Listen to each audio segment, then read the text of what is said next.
¿no es cierto?, en lo que concierne a la Biblia cuando nos enseña acerca de la puerta estrecha, lo que significa caminar en el transcurso de nuestra vida y en este mundo por lugares, ¿no es cierto?, o la puerta amplia, en primer lugar, por lugares que pueden no ser, que no son beneficiosos para nuestra vida, que todo lo podemos tener al alcance de la mano en cuanto a cosas rápidas, a cosas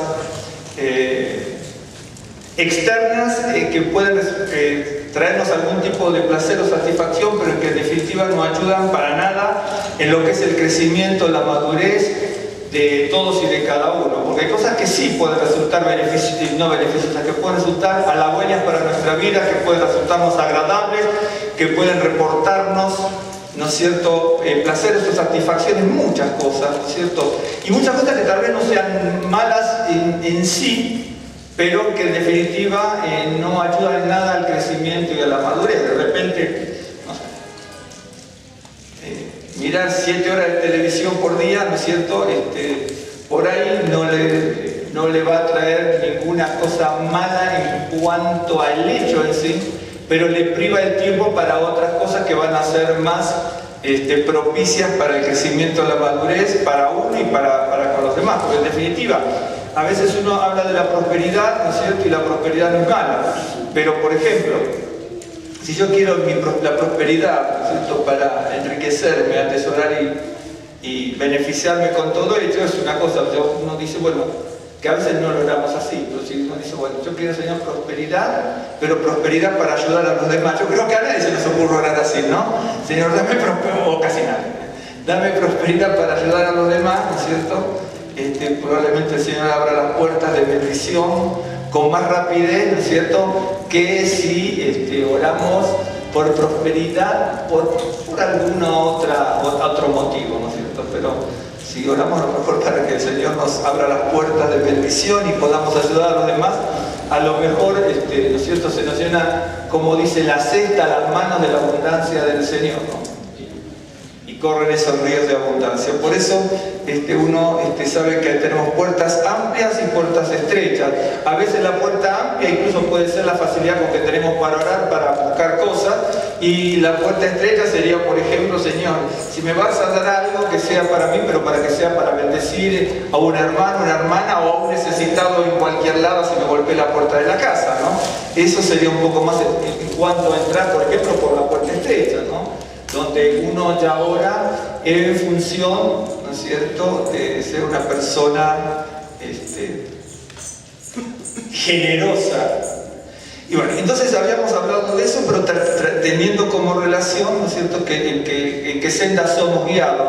En definitiva tenemos que ser guiados. Si no somos guiados por la palabra, vamos a ser guiados por otra cosa. En este mundo sí somos guiados, ¿no es cierto?, incluso hasta por nuestros malos pensamientos o la influencia de otro o lo que fuese, pero somos guiados de alguna manera. De hecho, que uno busca ser guiado. Una de las cosas que han proliferado, no desde ahora, desde siempre, en la historia desde siempre, ¿no? Si uno se remonta a la antigüedad, desde Babilonia, Siria, los sumerios y los egipcios, y aquí en nuestro continente también, la gente iba a buscar la ayuda y se consultaba en los libros de las medicinas, en el libro de los muertos, y en esto, aquello, otro, porque todo el mundo iba a buscar ayuda, ¿no es cierto? Y hoy también, no ha cambiado nada en el mundo. Si usted va, por ejemplo, siempre lo sube y saben que es una beta, los editores saben, los escritores también, incluso algunos hasta religiosos, judíos o cristianos o católicos y de otras confesiones o pseudo confesiones, etc. ¿A qué me refiero? Usted ya sabe a qué me referir. Usted va a encontrar todos los libros de ayuda, ¿no es cierto?, de autoayuda, las 7 normas para otros, las 12, las 14, las 25, las 18, ¿no es cierto? Usted lo va a ver, vaya a cualquier librería, incluso más, si se va hasta por Donceles, ¿no es cierto?, por aquí, va a encontrar libros bien antiguos de ayuda, ¿no es cierto?, cómo hacer esto, cómo hacer aquello, cómo hacer lo otro. Pueden reportar algún beneficio, sí, a veces nos aclaran algunas cosas, pero de ahí, ¿no es cierto?, a que encuentre la panacea, que encuentre el ideal, ¿no es cierto? De hecho, que se lo hagan, incluso a veces usted lo va a ver en congresos cristianos, eso, y también mucha gente judía, libros judíos proliferan mucho en autoayuda. A veces la gente judía también es muy proclive a eso, como todo, porque está estamos insertos en el mundo y estamos asociados a todo lo que hacen los demás también, ¿no es cierto? Y entonces va a haber esos libros que son de autoayuda. Entonces uno siempre busca ser guiado, ¿no es cierto? Siempre. Si no, nosotros somos guiados por el Señor, por su Ruach, acordes por su palabra, ¿no es cierto? Vamos a ser guiados por todo aquello. Miren, yo entiendo y sé que hay muchas necesidades, ¿no? Pero en las personas, y a veces se necesita la medicina física y psíquica, ¿no? Pero yo me acuerdo cuando yo era jovencito, ¿no es cierto? Era bien interesante, pero bastantes años, muchos años, que yo recuerdo que entre mis 13 y 14 años hasta 25, 26, 27, un tema, pero no era recurrente, un tema que era totalmente archirrecurrente, por así decirlo, en lo cotidiano, en la familia, en el barrio, si yo te estuviera tomando café en una cafetería, porque en Buenos Aires somos de cafetería, ¿no? Acá se abrieron muchas en estos años, no sé si porque venimos nosotros, pero hace 3 años que venimos nosotros, se abrieron cientos de cafeterías. Fíjense, desde hace 3 años aquí se abrieron cientos y cientos de todo tipo de cafeterías. Bueno, nosotros ya nos criamos por la cultura que tenemos, la idiosincrasia y la ascendencia que tenemos de ciertas nacionalidades, somos muy cafeterías. Cualquiera que vaya a Buenos Aires va a ver cafeterías de 1890, 1905, pero docenas y docenas, algunas ya están remodeladas, ¿cierto? Entonces las remodelan y a nosotros con Rosa nos gusta la cafetería vieja. Cuando hemos ido a Buenos Aires vamos a las cafeterías viejas, donde están las sillas que a nosotros nos gustan, las ventanas con los vidrios. ¿Sí? ¿En serio? No lo puedo creer, pero hay una atmósfera especial, hay una cosa muy especial que tenemos allí, ¿no es cierto? Donde uno... Bueno, y entonces...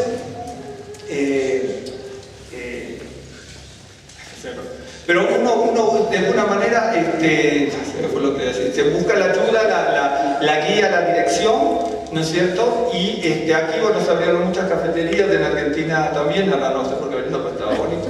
Y entonces, sí, pero entonces uno busca la guía y la dirección. Entonces usted va a ver, vaya a Donceles, yo vi varios libros, me los estaba por comprar para saber de qué se trataban esos libros de autoayuda.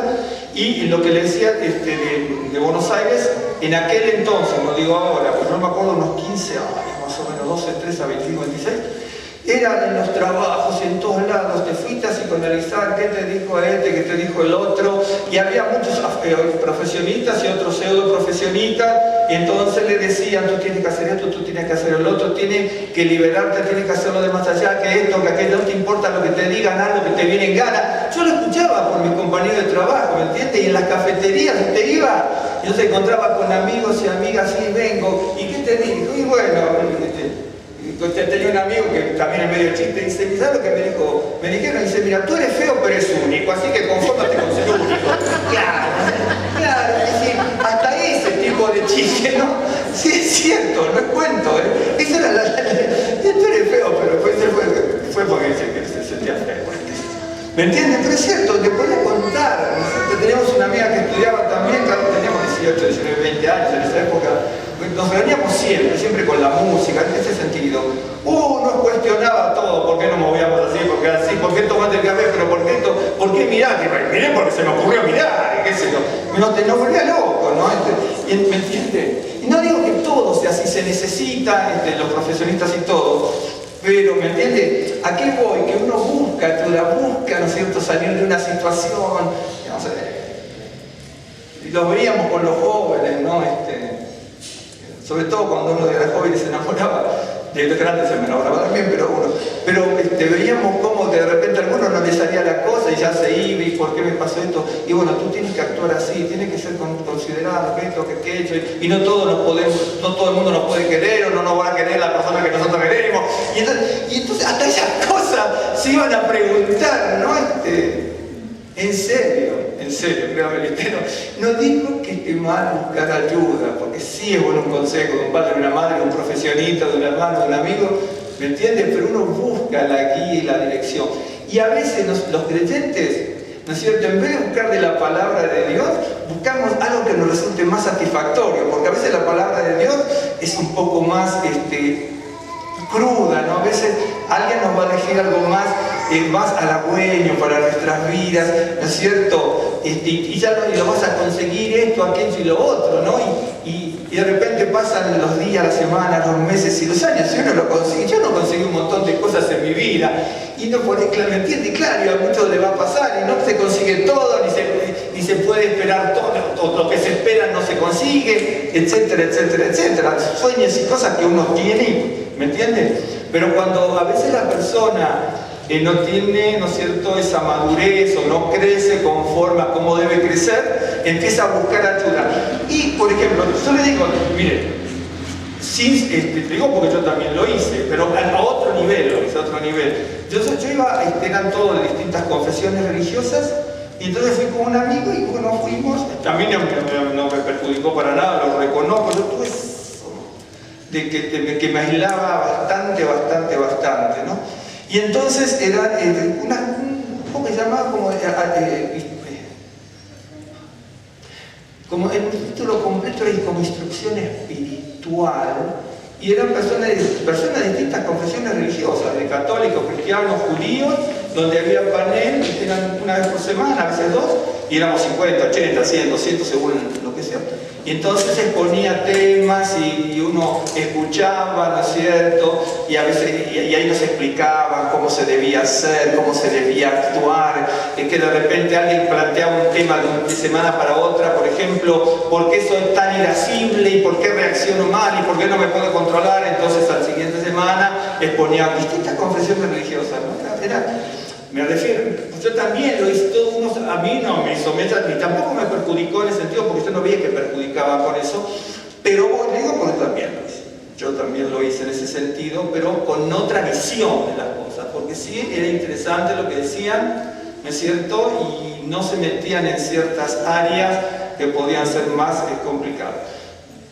De la religión, como que una era mejor o la otra peor, para nada, sino como si fuera, bueno, tengamos un mundo mejor, ayudémonos entre todos. No estoy de acuerdo con el ecumenismo, le digo que yo lo hice cuando tenía 22 a 24, 25 años, por eso era bien jovencito, o más o menos, pero era jovencito, ¿me entiende? Y uno busca ese tipo de cosas. Entonces, la Escritura permanentemente utiliza la palabra senda, camino, y hay otras. Muchas veces se senda camino de camino, ¿no es cierto? Y tomó el camino para llegar a Jerusalén, que uno lo ve físicamente y también en un sentido espiritual hasta ese. Pero hay otros que el 100%, cuando uno lo lee, se da cuenta que cuando se usa la palabra senda, cuando se usa la palabra camino, habla con una valoración de forma de vida, de una conducta, de una dirección espiritual, ¿no es cierto? Otras veces nos damos cuenta de que se está hablando de un territorio para trasladarse, y aún así, lo podríamos ver espiritual. Y hay otras como me guía por senda de justicia por amor de su nombre. Obviamente ahí la palabra senda o camino, aunque senda también, habla de que nos tiene que guiar de alguna forma, por senda de justicia. Entonces uno habla, dice, bueno, me guía por senda de justicia. Y yo les había mostrado, no lo busquen ahora, porque se lo voy a decir donde lo habíamos visto. Vimos algunos versos de la palabra donde el Señor me tiene que guiar por la senda del amor, ¿no es cierto? Porque sí tenemos que ser guiados en la senda del amor. Ahora no lo vamos a ver, pero por ejemplo, cuando la Biblia dice amarás a Dios con todo tu corazón, con toda tu alma y con todas tus fuerzas, ¿no? Y de repente usted se puede preguntar, pues yo le podría preguntar, y por ahí usted se va a dar cuenta, porque muchos de acá estudian mucho y así, y otros tienen un gran discernimiento, y el que no aventura algo por ahí también, pero se aventura a decir algo. Pero se me guía por amarás al Señor, ¿no? Con todo tu corazón, con toda tu alma y con toda tu fuerza. Bueno, una de las cosas que se pregunta el judío, ahora no lo vamos a ver, pero que se pregunta el judío y que escribe una enormidad de eso, ¿qué significa amar?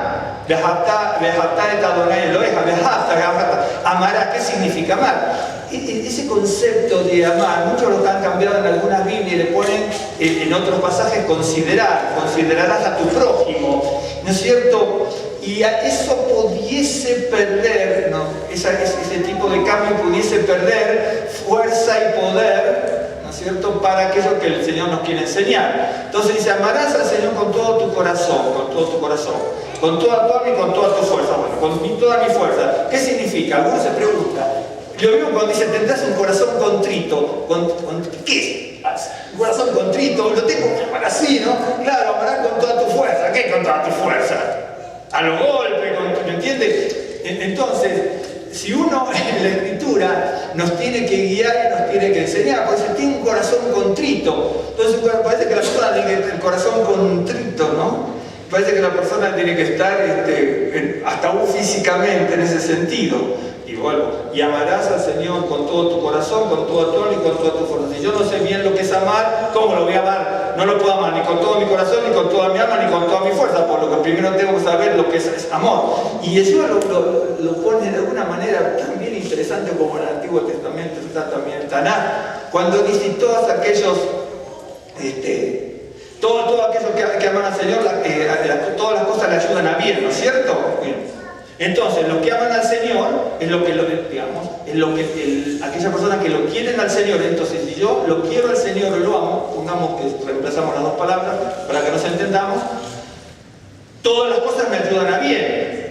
Entonces, si yo lo amo, todo lo que me pasa me ayuda bien. Entonces, ahí empiezo a darme cuenta que todo lo que me pasa no me ayuda bien, porque todo lo que me pasa me trauma a veces, me conflictúa, me hace sentir mal, y soy como descarriado, creo que lo dije antes también en la oración, ¿no? Sí, cuando dice, Malaquías creo que lo decía, no me acuerdo, pero después pensé que era Malaquías, cuando el Señor venga a recoger, va a recoger a los descarriados. Quiere decir que aún como creyentes podemos estar descarriados, pero somos creyentes que estamos descarriados, ¿ok?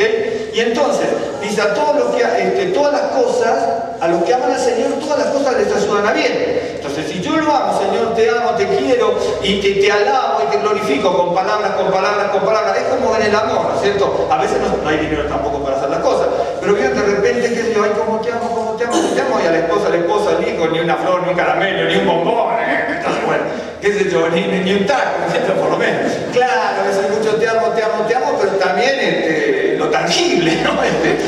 Claro, un poco está bien, pero también lo otro, ¿me entiendes? Y entonces es cierto. Y entonces dice, bueno, a los que aman al Señor todas las cosas le ayudan a bien. Y entonces, y yo en otro pasaje, hay una línea bien interesante en esos versículos. Dice, si me amáis, guardad mis mandamientos. Quiere decir que los que aman son los que guardan. Porque dice, a todos los que aman al Señor todas las cosas le ayudan a bien. Pero hay un carácter transitivo, para los yo no sé matemática, lo único que sé es carácter transitivo. Pero no importa, de matemática, ¿no? Y entonces, si a todos los que aman a Dios todas las cosas les ayudan a bien, y si lo amo, tengo que, si mamá y guarde mis mandamientos, entonces por carácter transitivo, todas las cosas ayudan a bien a los que guardan los mandamientos. Entonces, si todas las cosas ayudan a bien a los que guardan los mandamientos, ¿no es cierto? Entonces no tendría que estar ni tan traumado, ni tan perturbado cuando las cosas no me están saliendo. Y sin embargo, ¿no es cierto? Cuando vienen ciertas situaciones malas, o no sé si tan malas, no gratas para nuestra vida, aunque no sean pésimas o malas, pero no es lo que yo quiero, entonces, oh Señor, tú no me respondes esto, aquello, lo otro, pero Señor, te amo. Entonces nos va a decir, ¿y mis mandamientos? Y mi palabra, cuando habla de mandamientos, puede ser estatuto, precepto, etcétera, lo que fuese, y que es su palabra en definitiva. Usted tiene que saber, uno tiene que aprender bien lo que dice la palabra, es serio, porque a veces nosotros queremos guardar lo que no se nos pide que guardemos y no guardamos lo que se nos pide. ¿Me entiende? Por ejemplo, incluso cuando va con la ruta, de repente a usted le dicen, bueno, usted, por ejemplo, no maneje a más de tantos kilómetros porque si no hay ¡fum! ¿No? Viene la pena. Y usted dice, bueno, pues también puedo accidentar. Pero hay otros tipos de normas. Por ejemplo, cuando le dice no maneje cansado, a usted no lo van a multar por manejar cansado. ¿Me entiende? Y en la Biblia aparecen ese tipo de cosas. Hay algunos mandamientos que son como eso, ¿no es cierto? Si tal cosa, ¿no es cierto? ¿Me está siguiendo? Sí. Pero usted le dice no maneje cansado. Entonces dice, el problema mío es si manejo cansado. Pues si manejo cansado y manejo bien y no tengo ningún problema, es un precepto, ¿no es cierto?, que me advierte cuál es la mejor condición para mí. ¿Me entiende? Pero la otra dice, no maneje a más de 120 porque ahí lo paramos con el radar. ¿entiende? Y ahí viene la multa. En definitiva, la multa está porque nunca obedecemos. Es cierto. Por ejemplo, pongamos el metro aquí. ¿Por qué después cuando le ponen la valla dice este lugar para mujeres? ¿Por qué ponen un policía? Porque saben que si no ponen el policía van a pasar los tipos. Claro, claro, porque no cumplimos, ¿me entiende? Es así.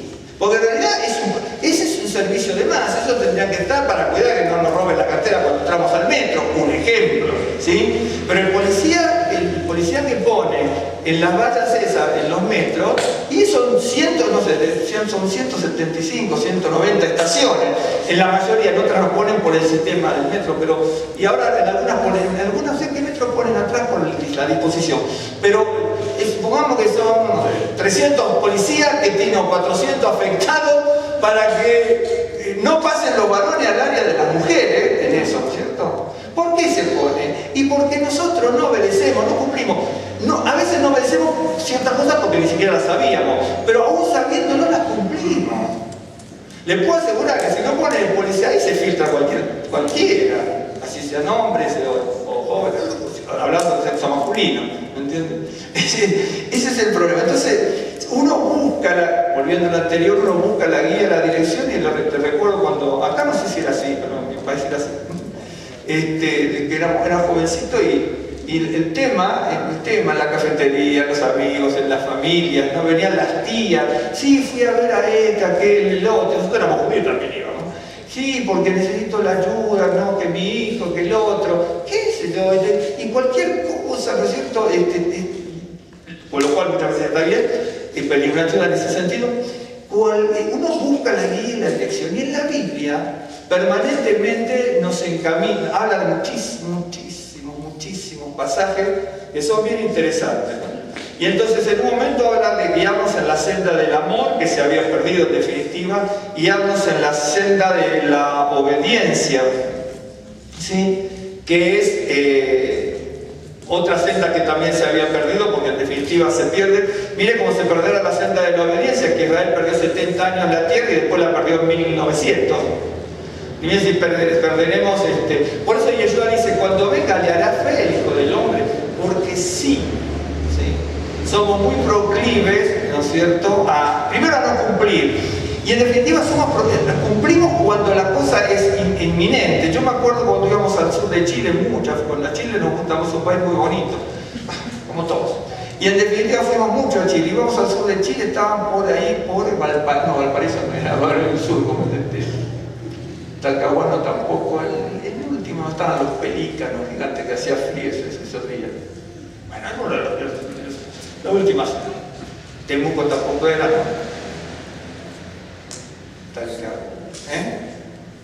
Osorno, ¿no? Osorno. Ok. Y entonces nos contaban por allí, hace muchos años, cuando había habido un terremoto en Japón y se venía un tsunami que iba a aparecer por el Pacífico, de Japón. Estoy hablando hace muchos años. Y entonces había unos pastores que nosotros conocíamos. Dice, miren, en esos días las iglesias cristianas y católicas y alguna otra confesión que pudiera haber de las culturas que hay, ¿no? Dice que se llenaban todos los días, mañana, tarde y noche, las iglesias, ¿no es cierto? Todo tipo de lugar donde así sean los cultos aborígenes, allá están los mapuches y algunos otros, ¿no? De ese mapuche, de ahí viene el che famoso que decimos nosotros, che, de esa palabra mapuche, que significa gente. Y entonces, entonces dice que se llenaban las iglesias, las calles, llenas, abarrotadas, no se podía ni transitar, la gente se iba, ¿no es cierto? Porque se venía el tsunami, ¿no? Bueno, cuando ya no se ve, de hecho que hubo, pero no fue como se esperó aquella vez. Después que pasó eso, las iglesias se vaciaron, ¿no?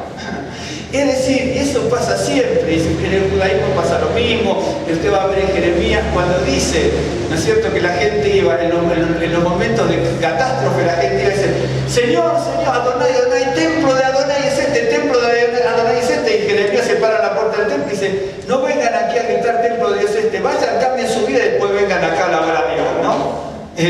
Claro, porque venían, sabía que me podían venir invasiones, ¿me entiendes? Exactamente lo mismo.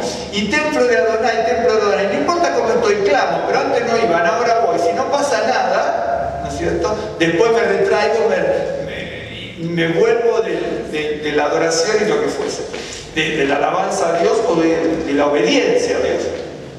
Ok, entonces, estaba la senda, yo puse este orden, la senda del amor, hay una senda de la obediencia, como el caso de tantos, pero el caso de Saúl, ¿no es cierto? Saúl a mí siempre llama la atención. Algún día si nos encontramos con Saúl en el más allá le voy a pedir perdón, porque siempre lo tomé como ejemplo. Después me decís, tú me tomaste de ejemplo a mí. Pero no es cierto. Sí, a lo que le damos siempre son a Saúl y a Pedro, no le damos con todo.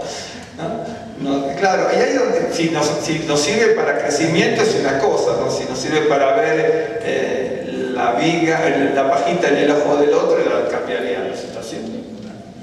De hecho, que la Biblia no dice tanto como creemos que dice, ¿no? Porque veo que dice,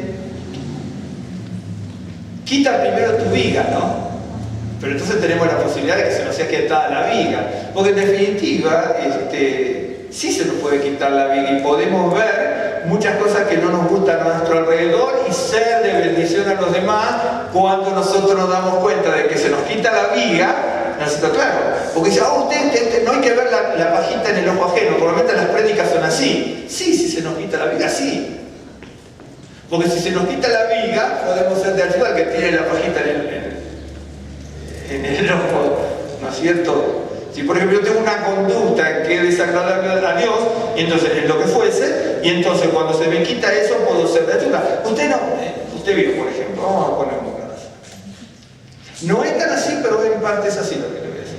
Normalmente, usted va con los drogadictos, dice un ex drogadicto ayuda mejor a un drogadicto. Yo tengo mis grandes dudas. Un ex alcohólico ayuda mejor a un alcohólico, no. Porque de repente le dicen, mire qué gran mérito que esta persona salió de la droga y gracias a Dios por eso, mire qué gran mérito que tal persona salió del alcohol y es gran mérito, pero también es gran mérito que no tomó nunca, y también es gran mérito que no se drogó nunca. ¿Me entiende cómo se pueden ver las cosas? Ese es el tema. Entonces, sí, una persona que ha pasado por algo puede ayudar. Si una persona que no perdió un hijo o un bebé no puede ayudar mejor a otra. Sí y no. Por ejemplo, si usted no pasó por nada de eso, pero tiene la palabra, usted ayuda con la palabra, es el ruaj y la palabra. Si usted tomó o no tomó, si se drogó o no se drogó, si usted perdió un bebito en su vientre o no lo perdió, si usted perdió un hijo de 3 años y no lo perdió, va a ayudar a otro igual, porque es Dios y su palabra. Porque si tuviésemos que ayudar solamente los que hemos pasado cosas, bueno, ¿me entiende? Yo entiendo, a veces se dice de buena manera, yo sé que puede ocurrir, a veces en un caso beneficioso, ¿sí? Pero yo no, en última instancia, yo no lo creo eso, porque es Dios y su palabra, ¿sí? Por ejemplo, yo no tengo hijos, entonces usted no puede entender, sí puede entender, porque tengo el discernimiento del Señor, tengo su palabra, y yo ayudo con la palabra, ¿no es cierto? Y no ayudo con el conocimiento humano. ¿Me entiende? Por eso a veces creo que a veces hablamos porque el aire es gratis y no nos para nadie. Claro, y es cierto, es cierto. Por eso es que ahí es donde nos damos cuenta que le damos más prioridad, más importancia a lo que es lo pragmático que a la palabra de Dios. Esta persona me puede ayudar por esto, y esta persona me puede ayudar por otro, y esto, y el ruaje, entonces ¿dónde está? ¿Me entiende? Entonces, el Señor, ¿me están siguiendo? ¿Sí? Sí. No es que desacredito a aquel que tiene una experiencia en algo, pero cuando yo veo los afiches, y lo escuché por televisión y en la radio, ¿no es cierto? Y dice, sí, solamente lo puedo ayudar a una persona que... Por favor. Ese es un juego de palabras, a veces son clichés que tenemos, ¿no es cierto? Son el juego de palabras, silogismos, y entonces los usamos, lo decimos y lo damos por hecho, por sentado, y no nos detenemos a pensar que hay otra posibilidad. No nos detenemos a pensar eso.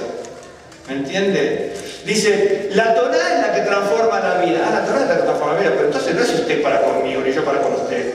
Somos los vehículos de la palabra de Dios. no es la, ¿me entiende? No es la persona que pasó tal situación que va a tener más sensibilidad. No, al contrario, muchas veces no. Una persona que perdió un bebé o que se lo y salió por ahí, tiene resentimiento contra esto, contra aquello, contra lo otro, ¿no es cierto? O no, pero puede tenerlo. No necesariamente va a ser así, no necesariamente. Por eso Isaías decía, la ley al testimonio, si no es así, no amaneció, es a la ley y al testimonio. Cuidado, no al testimonio, yo escuché alguna vez, me parece.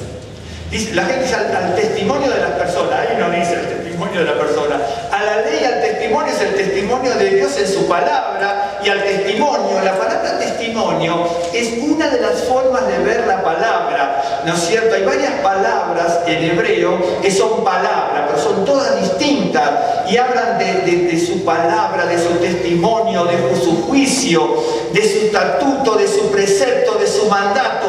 Todo eso, incluido el testimonio, el testimonio, es el testimonio de Dios, no mi testimonio es su testimonio, ¿no? Pues en definitiva, algunos dicen, sí, yo acepté al Señor por el testimonio de fulano, ¿no? Fíjense a mí aceptar. Puede ser porque lo acerca al Señor, pero tenemos esa dosis, ¿no es cierto? De estamos en algún lugar y levantar el ego del otro, ¿no? Y no es por el testimonio. Podemos acercarnos, ¿no es cierto? Porque una persona nos llamó la atención, su forma de ser y todo, pero yo no acepto por el testimonio del otro. Uno acepta por una convicción profunda de sentimiento de culpa que me lleva a la confesión para proceder al arrepentimiento, que es el dolor que siente el corazón por el pecado y el deseo de no volver a cometerlo. Eso es lo que es la palabra de Dios, ¿me entiende? Por eso la Biblia, no sé si se cansa, pero la Biblia se cansa de decir que busquemos de su palabra, de sus estatutos, de su mandamiento, de su testimonio, que volvamos a las sendas antiguas, que esto, que el otro, porque la gente siempre buscamos la ayuda y el consejo, ¿no? Por eso usted va a ir hoy a las librerías, incluso judías, ¿no? Yo tengo esos libros también. Son interesantes porque uno ve que vislumbran ciertas cosas que uno no se da cuenta, ¿no? Pero nos dicen, usted tiene que ser así, tiene que ser así, tiene que actuar así, tiene que actuar así. Y yo no quiero que me digan eso, yo quiero que la Biblia me dice, busca primero el reino de Dios, pero la Biblia que mira, que busco el reino de Dios, ama a tu prójimo como a ti mismo, tengo que amar. En primer lugar, a veces no sé ni quién es mi prójimo, ¿no? Claro, porque a veces mi prójimo es aquella persona que tengo más afecto, ¿no? Y el otro no es mi prójimo. Entonces, ¿cómo lo amo? ¿Me entiendes? Ama a tu prójimo como a ti mismo. Si usted no sabe ni cómo usted se ama, porque de repente uno se mira en el espejo y medio se odia, entonces, pobre el prójimo que nos tenemos que amar como a nosotros mismos, ¿no? Es cierto. Porque si, por ejemplo, andamos en una vida, incluso con sentimientos equivocados, en el sentido de egoísmo, esto, envidia, esto, entonces, si yo actúo de esa manera es porque no me amo como el Señor quiere, porque si me amo como el Señor quiere, ¿no es cierto?, me considero, no tendría que tener tantas actitudes negativas. Y entonces, ¿cómo voy a amar a otro, ¿no es cierto?, si yo soy egoísta, ambicioso, no sé, y tantas otras cosas. Hay una canción por ahí que también dice, ¿para qué tanta envidia si todos nos vamos a ir al mismo lugar, ¿no? O nos vamos a ir de este mundo, vamos a desaparecer, ¿no es cierto? Si uno se pusiera a pensar, ¿no? Por eso, yo no sé cómo serán los últimos días de la vida de cada uno, pero de la mía. Pero si uno se pudiera pensar, yo el otro día me empecé a pensar, usted no lo sabe, pero tuve un problemita el otro día. El otro día, fue el domingo, estábamos con María Elena y también con María Elena Correa, bueno, y me subió el pulso a 193. Fue de repente, ¿no? A 193. Como empecé a sentir súper mal. En realidad no me dolía nada, sentí que me moría directamente.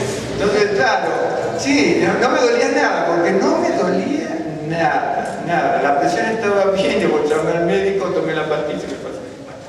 Pero tenía 193 de pulso, ¿no? Era tan rápido que no se sentía acá en la muñeca, no lo podía sentir. Yo sé ese tiempo, aprendí un poco.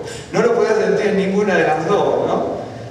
Cuando tomo con mi aparato, cuando empieza a bajar la sistólica, ¿no es cierto?, que se marca, y entonces ahí va a marcar el pulso, hizo En serio, sí, la primera vez nunca jamás tuve ese pulso, ¿no?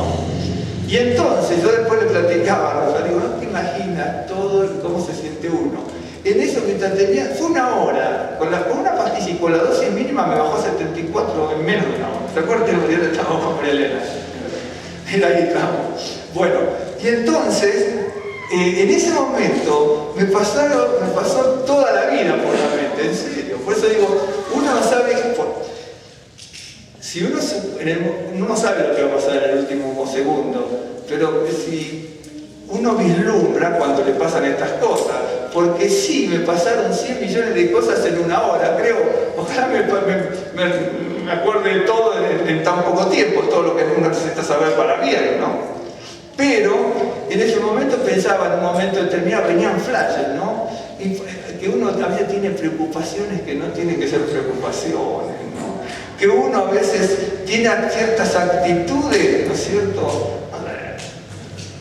De repente se le rompió algo en la casa que no, y parece que uno estalla en un grito, ¿no? Y si uno, ¿para qué le importa si se le rompió un florerito, no se le rompió el florerito? ¿Me entiende? Y tantas otras cosas, ¿me entiende? Y entonces, si uno supiera, ¿no es cierto?, lo que es la palabra, lo que verdaderamente dice la palabra de Dios y cuál es el fin de y va a ser el fin de cada uno, porque en definitiva lo tenemos asegurado, a salir de este mundo en el cual vivimos en forma terrenal, entonces escogeríamos otro camino y otra senda. Por eso la Biblia en varios casos habla de volver a las sendas antiguas, y en ciertos versos habla de volver a la senda del amor, porque la senda del amor se había perdido.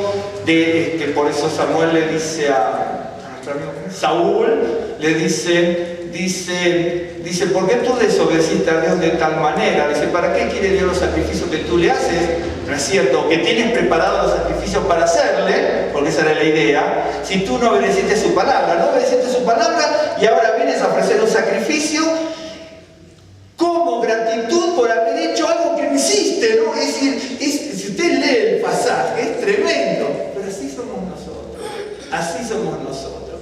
Por ejemplo, incluso mucha gente, incluso se proclama eso, no sé por qué se proclama, ¿no es cierto? Mucha gente a veces cuando tiene actitudes equivocadas, ¿no es cierto?, va a las congregaciones, ¿no es cierto?, y hace ofrenda de dinero, en definitiva.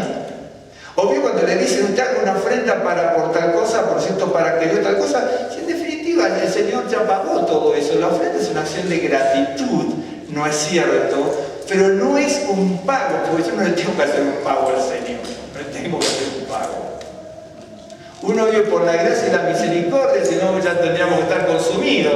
Y lo que uno hace es una gratitud, ¿no es cierto? Es alabanza y gratitud al Señor. Pero yo no pago, ¿no es cierto?, ni la sanidad, y no pago el haber conseguido un trabajo, no pago haber sacado bien un examen, no pago haber conseguido una novia con dinero, no pago, yo no lo pago, claro, porque yo no se paga. La ofrenda es gratitud. Todo lo demás que le digan a usted es anatema, todo lo más que le digan a usted es herejía. Es la realidad. Uno no paga. El Señor pagó, ¿no es cierto? Y nosotros nos sumergimos en esa senda, ¿no es cierto? Y servimos al Señor hasta donde Él nos lo permita y con los dones y talentos que cada uno tiene. Y en definitiva tenemos que servir de alguna manera, como dice el Salmo, servir a Dios con alegría, ¿no? Y a veces servir a Dios con alegría, y de repente cuando llega el día de la reunión, ¡ay, quiero la reunión! Mejor hoy voy porque ya falté 2 veces seguidas, qué sé yo. Claro, hasta eso decimos, es cierto, hermano, hasta eso. Incluso a veces hasta para las ofrendas. La persona a veces hasta las ofrendas dice, bueno, yo gano tanto, me descuentan el IVA, me descuentan el seguro, me descuentan el sindicato, ofrendo tanto, ¿no? Claro, ni siquiera lo sacamos de arriba, lo sacamos de abajo. Y claro, es un ejemplo. Somos bien tramposos en un montón de cosas. Dios no nos va a matar por eso, de hecho que nos da tiempo y nos da tiempo para todo, ¿me entiendes? Pero es un poco así. Por eso le digo, uno lee la Biblia, estudia la Biblia, hace un montón de cosas, y de repente cuando uno ve lo más elemental de la vida, hasta ese tipo de cálculo se hace, ¿no es cierto? Y en definitiva, miren, en definitiva, la ley, vamos a suponer, porque cuando Dios nos guía por su senda,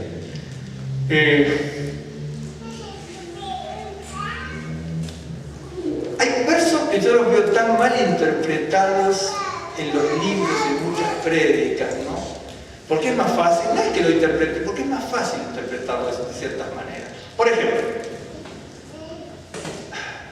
le dice, la ley requería obediencia, ¿no? ¿Sí?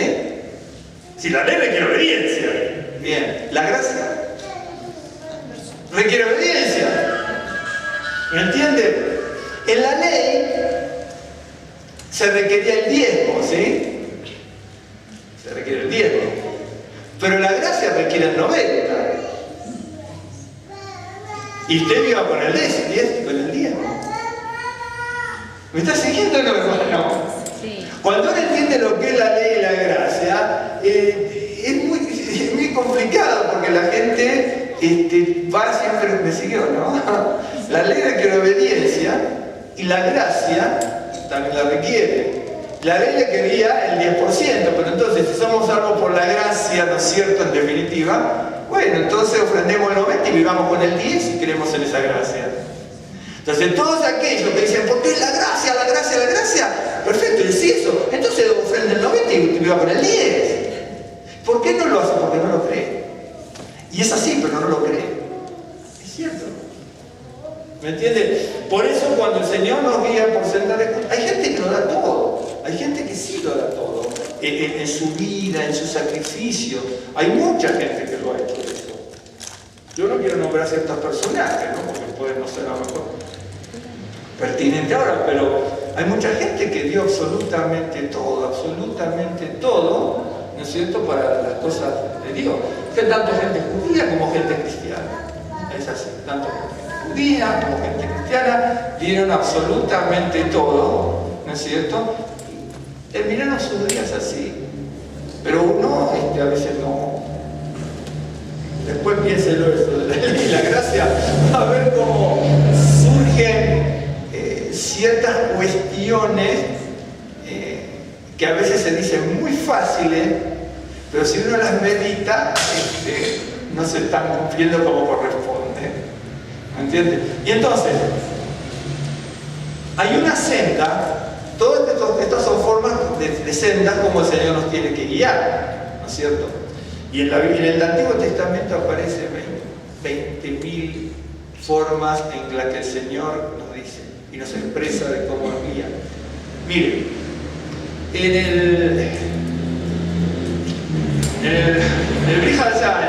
el libro de Juan, ¿cierto?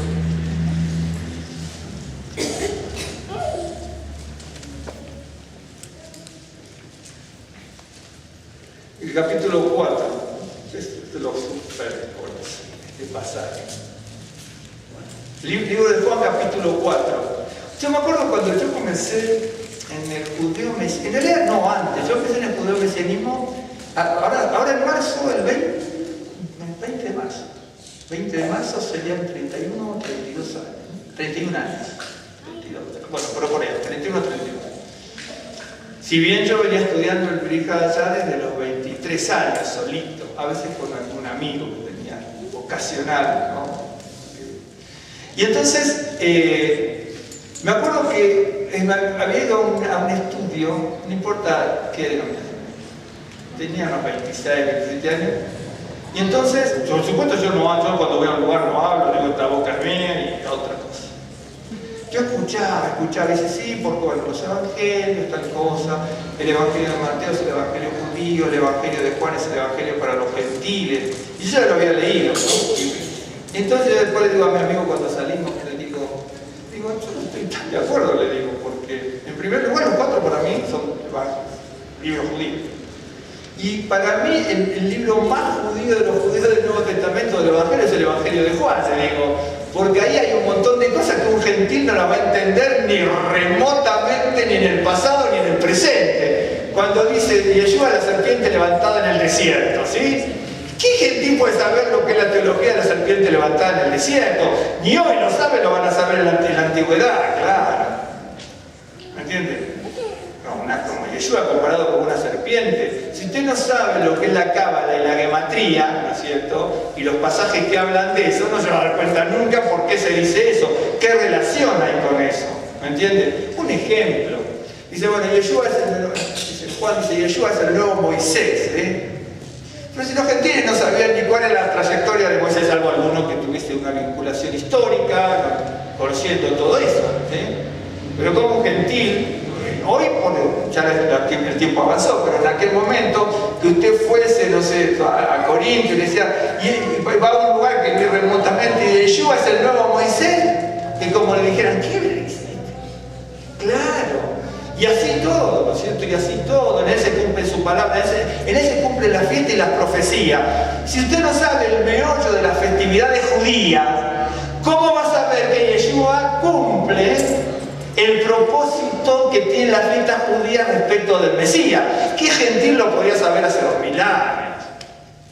¿Me entiende? Entonces, yo entiendo que a los efectos de estudiar se digan ciertas cosas, pero el Evangelio de Juan es un libro netamente judío. El Evangelio de Juan tiene un montón de modismos hebreos, nada más que fueron pasados al arameo y después al griego y después al español, pero son un montón de modismos.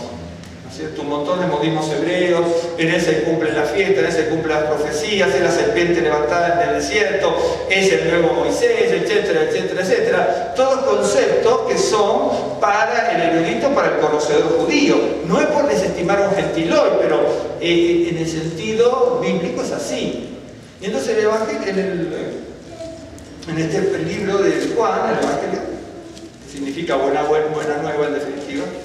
En el verso, por ejemplo, 22, por ejemplo, lo que necesitamos, 22, 23, vamos a leer algo. Ustedes recuerdan que Yeshua está hablando con una mujer que era samaritana, que era producto, ustedes se acuerdan, los samaritanos eran producto de la fusión, de lo que había sido, por usar una palabra ahora, el remanente, por no decir resaca, ¿no? O el bajo pueblo de Israel del norte, el remanente que nunca se quisieron llevar los asirios porque no les convenía llevarse, ¿no es cierto?, al bajo pueblo, ¿no es cierto? Y entonces, miren, se nota que había un bajo pueblo que ni los invasores lo querían, ¿no? ¿Cómo será con nosotros? Si viene un invasor y a lo mejor ni nos quiere a nosotros, ni el invasor nos quiere, ¿no? Pero bueno, había un bajo pueblo que ni el invasor lo quería, entonces dejaban y se llevaban a los eruditos, los herreros, los comerciantes, los banqueros y a todo aquel que le pudiera dar un usufructo, ¿no es cierto?, un beneficio para la nación que conquistaba. Siempre hacían eso.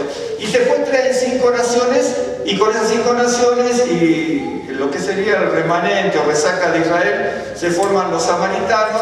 Los samaritanos tuvieron un problema muy grande con los hebreos por varias razones, teológicamente y también culturalmente y nacionalmente, porque en definitiva se asociaron con los romanos en contra de los hebreos cuando la cosa se venía bien difícil, y de alguna manera sirvieron de apoyo a los romanos cuando los romanos invadieron Israel, ¿no es cierto? Quizá después, más adelante, también sirvieron de esto. Y entonces los samaritanos también aceptan, bueno, solamente no aceptan los libros en general, sino aceptan una parte de la Biblia, etcétera, etcétera. Y entonces había una mujer que está hablando con el Señor en ocasión de que los judíos no se hablaban con los samaritanos, ¿no?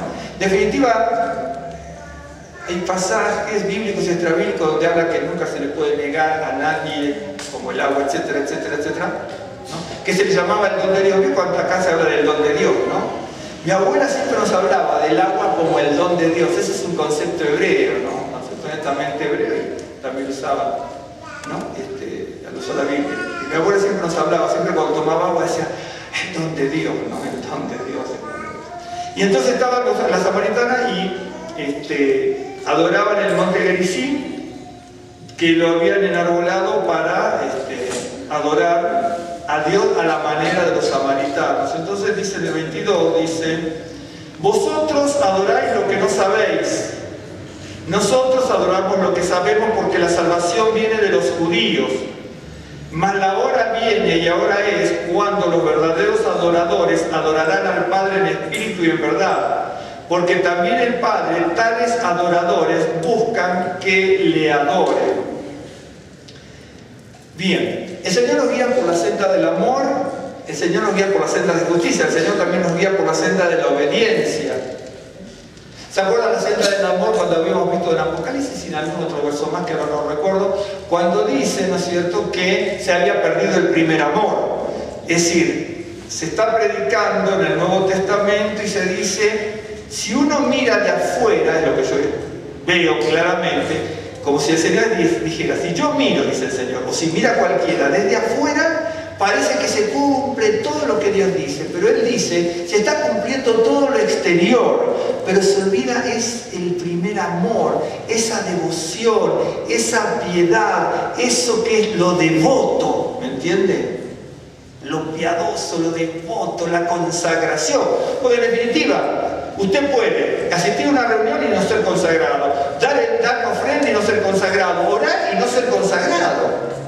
Pero claro que se puede hacer. Pero la Biblia está llena de eso. Saúl también. Saúl terminó de esa manera, Salomón también. David estuvo a punto y Dios lo rescató. Y así tanto y tanto. Y entonces dice, se había perdido el primer amor. Si se pierde, hay que buscarlo. Quiere decir que el Señor me tiene que guiar a la senda del primer amor. Samuel me enseña a través de Saúl que se pierde la senda de la obediencia. Es decir, voy, combato, llevo el ejército, lucho, venzo y no obedecí. Y no obedecí. Y dice, bueno, ¿por qué no obedecí? No obedecí porque me dijo, tienes que hacer esto y esto. Y yo dejé una rendija aquí y otra fisura por el otro lado. ¿Me entiende? Y así todos. Usted lo va a encontrar en la Biblia. Cuando viene Saúl se está haciendo propaganda delante de la gente de los méritos que tiene, no dice mérito, pero en definitiva es así, por haber traído al rey Agar. Absalón lo mismo, Absalón en un momento, ¿qué hace? Se construye un monumento el tipo. ¿Me entiende? Y hoy también, hoy hacemos los monumentos, hoy hacemos entre judíos y cristianos, hacemos los monumentos al ego que ya casi nos bañamos con la miel de la soberbia, nos enredamos con la miel de la soberbia y todo es halago al hombre, la soberbia, la vanidad. Y entonces, y uno lo encuentra, y es así, uno lo encuentra permanentemente. Entonces aquí, en el caso de la samaritana dice, porque bueno, le dice, ustedes adoran lo que no saben, no voy a comentar otro, pero yo lo comenté varias veces, ¿se acuerda que está hablando y le dice que traiga a su marido? Dice, 5 maridos tenidos, ¿se acuerda? Y uno lo ve como marido de físico, y en definitiva habla de dioses, ¿no es cierto? Habla de adoración, siempre habla de adoración. Si no es un diálogo, si uno lo mira así es un diálogo de sordo, ¿no? Claro, no es así. Entonces, de verdad dice, bueno, trae a tu marido, Adonai es el marido de Israel, ¿sí? Y para los samaritanos también su Dios era su marido. Entonces, bueno, trae a tu marido, ¿sí? Y no tengo marido, sí, 5 maridos has tenido. ¿Por qué? Porque los samaritanos hicieron una conjunción de 5 naciones con 5 dioses, 2 venían en pareja, ¿sí? Y entonces eran los maridos de los samaritanos, ¿me entiende? Y entonces, esa es la realidad. La Biblia eleva el mensaje, ¿no es cierto? En ese sentido. Está bien, si le quisiera hablar de adulterio también no lo pudiera asociar, pero en realidad se está hablando de, Yeshua está hablando de teología. Entonces le dice, ustedes adoran, por eso le dice, ustedes adoran lo que no saben. Entonces, ¿para dónde está el marido? ¿Me entiendes? El marido, estaban adorando a maridos que no servían con el propósito que tiene que servirnos nuestro Dios a nosotros. Y entonces, y servirle nosotros a Él en ese sentido. Y entonces le dice, mas la hora viene y ahora es cuando los verdaderos adoradores adorarán al Padre en espíritu y en verdad. Si hay verdaderos adoradores es porque hay falsos adoradores, en primer lugar. Por eso la Biblia dice, los verdaderos adoradores. Dice, porque también el Padre, tales adoradores, buscan. La palabra, si mal no recuerdo, pero no estoy bien seguro, pero casi. La palabra es set, con Z, en griego zetero. Dice, busca que lo adoren. Si hay algo que buscar, es por algo que se perdió. Entonces el Señor me tiene que guiar, ¿no es cierto?, por la senda de la adoración, porque se pierde. La palabra seteo, buscar, tiene varios significados. Buscar también, buscar, requerir, también solicitar, pero es requerir. El Padre requiere que le adoren. Busca que le adoren. La palabra se utiliza en muchos aspectos, incluso en griego moderno. La palabra se utiliza es buscar, de buscar algo, ¿no es cierto? Okay. Que puede ser buscar algo tangible, como buscar algo espiritual, algo, ¿no es cierto? Busco en mi interior, por ejemplo, ¿sí? También se usa la misma palabra. No me acuerdo cuántas veces aparece, pero estoy rememorando, pero no es cierto, ¿sí? Porque no lo vi en estos días, es una cosa que tú no tienes en la memoria. Pero, es esa palabra, el Señor busca que lo adoren. Si se perdió el primer amor, el Señor me tiene que guiar por la senda de la búsqueda del amor. Ya un día vamos a hablar, pero no sé si será algún día en la semana, cuando hablemos de lo que es el amor, porque en definitiva uno confunde el amor, lo que es amor. Amarás al Señor, como qué significa amar al Señor, te quiero, te amo, te amo, te amo, con palabras dulces. ¿Vio que en el Cádiz decimos alabado, santificado, loado, ensalzado, engrandecido, todos esos atributos, ¿no es cierto? Dice, más allá de toda palabra, porque yo puedo alabar al Señor, loar, glorificar, ensalzar, levantar, cantar, alabar, y todas las palabras, adorar, son todas palabras en definitiva distintas en cuanto a su etimología. Algunas significan una cosa, algunas significa alabar así, la otra significa postrarse, pero todo en cuanto a sometimiento, servicio, humillación. No nos gusta humillar ni delante de Dios a nosotros. Por más siempre, ni al ser humano, ni a los grandes, ¿no? Espirituales a veces no les gusta humillar, ¿me entiendes? Como que hay formas y formas. Y entonces, si se pierde el primer amor, el Señor nos guía por la senda del amor. Si se pierde la obediencia, nos guía a la senda de la obediencia. Mire cómo lo guía la senda de la obediencia a Saúl. Guiarlo a la senda de la obediencia es un ejemplo para nosotros. ¿Por qué para nosotros? Pero guiarlo por la senda de la obediencia a Saúl fue demostrarle que lo sacaban del reino. Esta es la obediencia. Ahora, si no obedeciste antes, obedeces ahora y aceptas que te sacan del reino. ¿Me entiendes?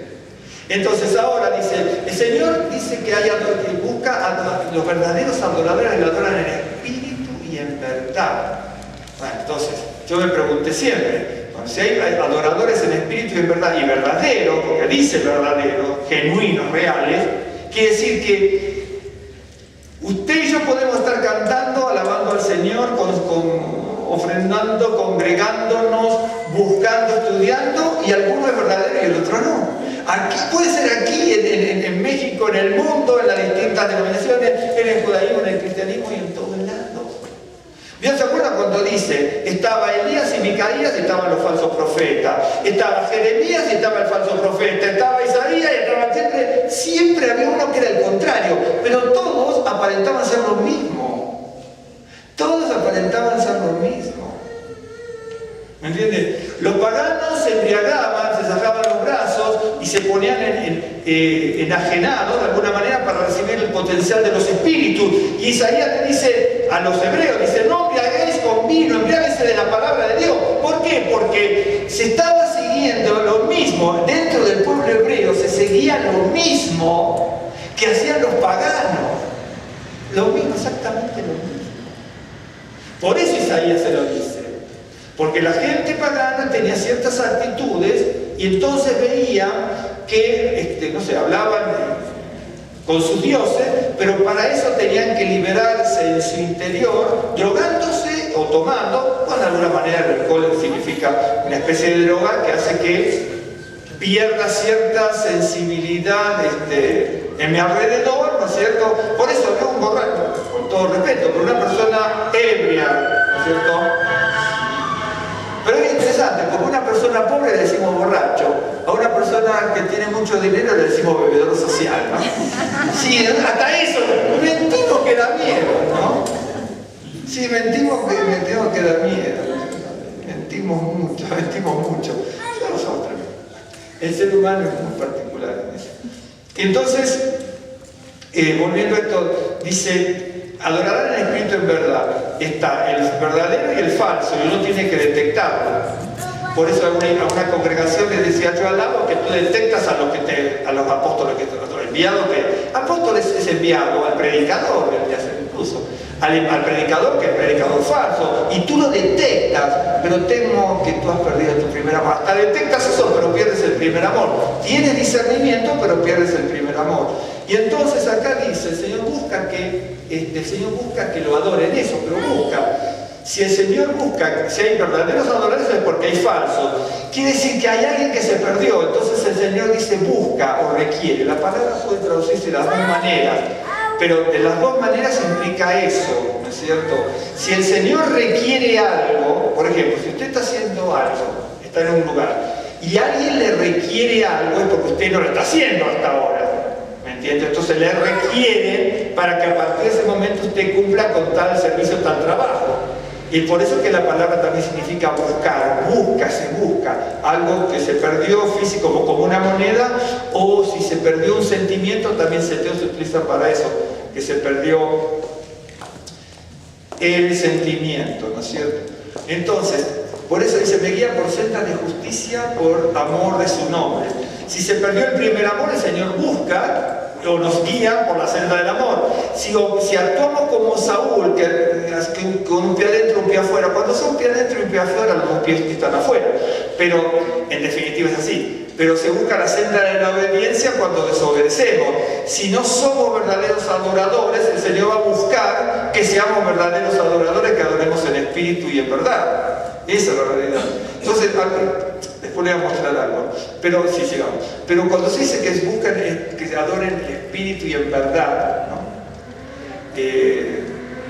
Muchos se preguntan, bueno, ¿qué es eso del espíritu? ¿No? Porque realmente, dice estar en el espíritu, a veces en las congregaciones se nos enseña, estar en el espíritu, estar en cierta manifestación exterior. Sí, en definitiva todo es manifestación exterior. Lo mío es que estar así es manifestación exterior. Si usted está en otra postura es manifestación exterior. Todo es manifestación exterior. Dice que busca que lo adoren en espíritu, ¿no es cierto? El espíritu es lo que el Señor limpia, y tiene que ser un espíritu limpio para que nosotros le adoremos, ¿no es cierto? Si tenemos un espíritu envidioso, no le podemos adorar en espíritu y en verdad. Si tenemos un espíritu egoísta, no le podemos adorar en espíritu y en verdad. Si tenemos un espíritu mentiroso, no podemos adorar en espíritu y en verdad. ¿Me entiende?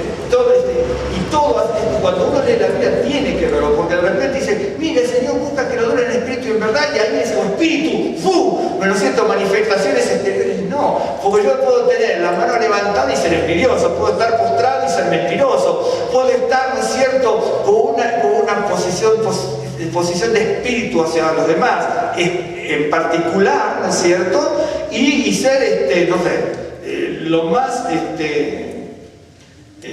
envidioso que puede, ¿me entiendes? Por eso es en espíritu y en verdad. Quiere decir que si es en espíritu y en verdad, alguno puede ser un falso adorador, ¿no es cierto?, en mentira, porque si es en espíritu y en verdad, puede también ser en mentira. Entonces, dice que el Señor nos guía por la senda de la adoración, de la verdadera adoración. La verdadera adoración. Mire, voy a mostrar algo rápido para que lo tengo por aquí, porque sí me lo noté en definitiva.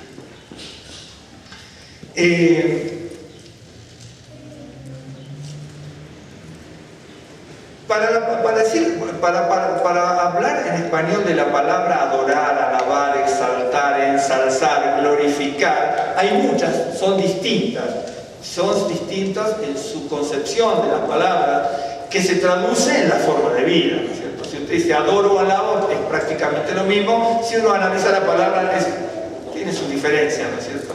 Alabar es de una manera y adorar significaba el beso, ¿no es cierto?, hacia la boca, etc. Y todo este tipo de, algunas significa postrarse o posternarse, y algunas significa como levantar hacia arriba, ¿no es cierto? Pero todas en definitiva hablan de, se usa una palabra, exaltar a la divinidad, al Dios Todopoderoso. Y entonces dice, busca que le adoren en espíritu y en verdad. En la Biblia hay un montón de ejemplos, pero yo tengo uno aquí que me lo anoté, que es el caso de Abraham. En el caso de Abraham, ¿no es cierto?, en Génesis 22,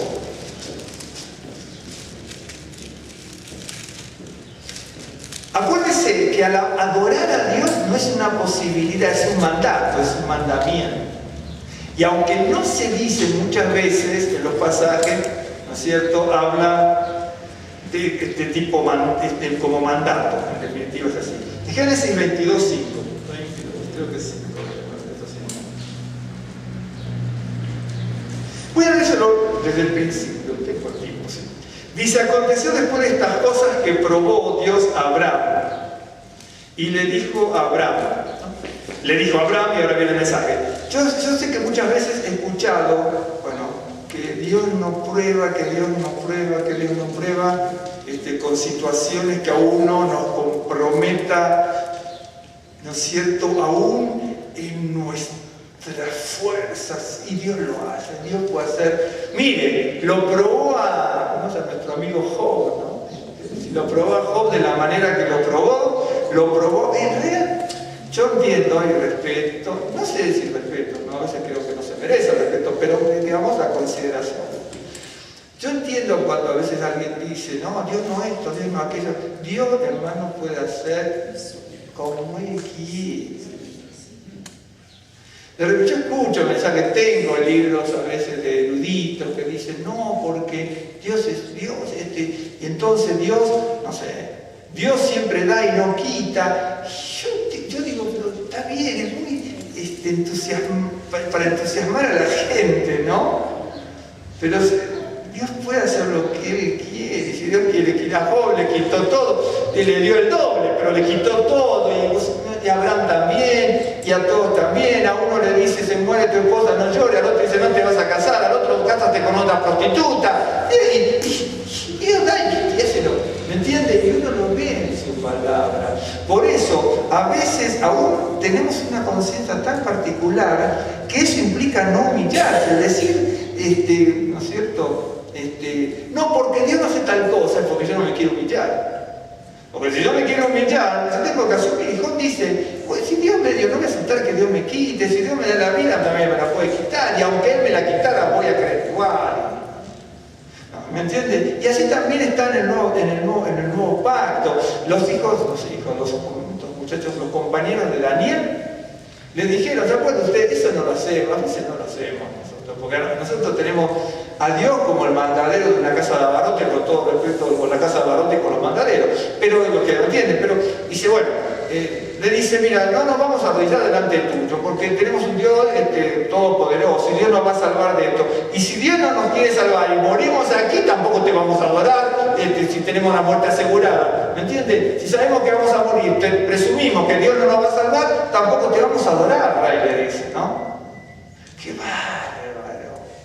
Esas son las personas, los adoradores en espíritu y en verdad, los que dan la vida, los que se comprometen, no los que hacemos transacciones. Nosotros hacemos transacciones con Dios, ¿no? Dice, bueno, si ofrendo tanto, yo lo escucho a veces, ¿no? Yo cuando parece la propaganda de los bancos, veo que dice, hace 30 días, 60 días en bono, en pagaré, esto, aquello, el otro, el 2%, el 2,5%, esto, aquello, el otro, al 4%, si usted viene hasta mañana, qué sé yo. Y con Dios hacemos también, le dice, bueno, porque si ahora usted pone tal, entonces este año es el 2014, el año de que Dios le va a multiplicar al 100 por 1, al 2000 por 1. ¿Qué sabe del porcentaje que Dios va a usar? Claro, por favor, ¿me entiende? Ya estamos abaratando el mensaje de la palabra, lo estamos tirando por tierra, estamos utilizando a Dios como el economista de Wall Street, qué sé yo, claro. Sí, llega un momento que ya es irrisorio, ya que no merece ni siquiera comentario, a veces cómo se nos pueden transmitir, pero no de ahora, desde siempre. En la Biblia está eso, no. Oye, yo le puedo dar ejemplo de esto que estoy hablando, de lo que es, ¿no es cierto? En un momento determinado aparece y dice, mira, lo que cuesta tanto va a costar tanto, y esto, pero eso lo está diciendo Dios mismo. Alguno dice, bueno, pero también yo hablo en nombre de Dios, dice alguno. Sí, seguramente, sí, si no queremos transar ni negociar con Dios, ¿no es cierto? Porque en definitiva a lo mejor yo lo puedo hacer para mis pingües ganancias. Y entonces digo, bueno, si usted ofrenda aquí tanto, Dios le va a dar tanto, ¿no es cierto? Entonces, ese tipo de cosas. Y entonces, dice, aconteció, bueno, que le dijo a Abraham, y él respondió, heme aquí, dijo, toma ahora a tu hijo, tu único, Isaac, a quien amas, y vete a tierra de Moría y ofrécelo allí en holocausto sobre uno de los montes que yo te diré. Bien. Cuando alguien ofrecía algo, holocausto significa cáustico, holocausto, holo, ¿no es cierto?, es todo, cáusto es cáustico, significa todo quemado, ¿no es cierto?, porque se quemaba y ascendía. Nada más que en el hebreo se llama olá, que olá significa lo que asciende. El holocausto, o lo todo cáustico, es lo que ascendía porque se quemaba. Y en hebreo toma otro nombre que es el olá, ¿no es cierto? Está bien el holocausto, la expresión, es correcta, ¿no es cierto? Es lo que asciende. Cuando se hacía el holocausto era el momento de adoración. ¿Por qué? Holocausto no es ni la ofrenda de cereal, ni la ofrenda de Shelamín de paz, ni el sacrificio por pecado, ni el sacrificio por culpa. El holocausto significa quemar, ¿no es cierto?, entregar en adoración, quemar aquello que es propicio a Dios. Por eso, como Isaac era propicio a Dios, ¿sí?, le dice, me lo ofreces en holocausto. Pero aunque no dice adorar, el concepto de holocausto, de olá, está en Levítico 1. ¿Bien? Levítico 1 tiene el holocausto hasta que empieza el minjá.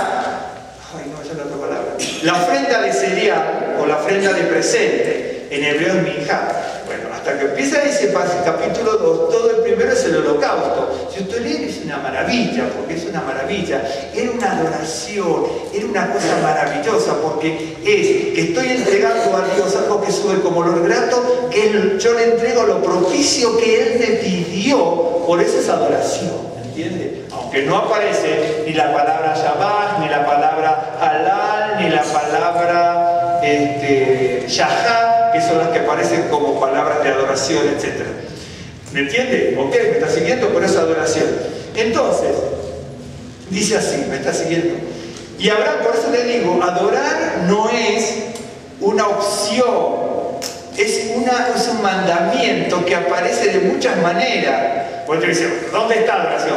Porque holocausto es adoración. ¿Entiende?